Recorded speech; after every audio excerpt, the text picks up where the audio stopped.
இன்றைக்கி பார்த்தீங்கன்னா ஒரு கிச்சன் க்ளீனிங் வீடியோ தான். இந்த ஜாடி எல்லாமே எண்ணெய் பிசுக்காக இருந்துச்சு. அதனால் கழுவி கவுத்தி வச்சுருக்கேன். இது காஞ்ச உடனே திரும்பியும் நேர வைக்கணும். அதில் உள்ள தண்ணி எல்லாமே காஞ்சு நல்லா க்ளீன் ஆகிரும். எந்த ஸ்மெல்லுமே இருக்காது. இந்த ஜாடியெல்லாம் பார்த்தீங்கன்னா தெருவில் ஒரு அம்மா விற்றுட்டு வந்தாங்க. அவங்ககிட்ட தான் வாங்கினேன். வாங்கி ரொம்ப நாள் ஆச்சு.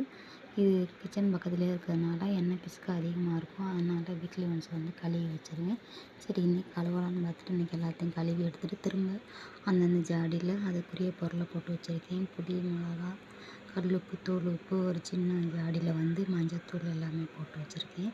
இதில் எந்த ஜாடி அழகாக இருக்குன்னு நீங்கள் கமெண்ட் பாக்ஸில் சொல்லுங்கள். மித்த டப்பா எல்லாமே கழுவி அதுக்குள்ளேயே இது எல்லாமே மிளகு, சீரகம் இந்த மாதிரி பொருள் எல்லாமே போட்டு வச்சுருக்கேன். இதெல்லாம் மொத்தமாக போட்டு வச்சுருக்கேன். அஞ்சரை பெட்டியில் வந்து கொஞ்சம் கொஞ்சமாக அப்பப்போ எடுத்து யூஸ் பண்ணுற மாதிரி கொஞ்சம் கொஞ்சமாக போட்டு வச்சுருக்கேன். இது வந்து மொத்தமாக வாங்குறதுனால பாக்கி உள்ளது எல்லாமே இதில் கொட்டி அடுக்கி வச்சுருக்கேன். இன்றைக்கி கிச்சன் க்ளீனிங் வீடியோ எப்படி இருந்துச்சு, உங்களுக்கு பிடிச்சிருக்கான்னு மறக்காமல் கமெண்ட்டில் சொல்லுங்கள். இந்த ஜாடியில் எந்த ஜாடி பிடிச்சிருக்குன்னு சொல்லுங்கள். நீங்களாம் எங்கள் ஜாடி வாங்க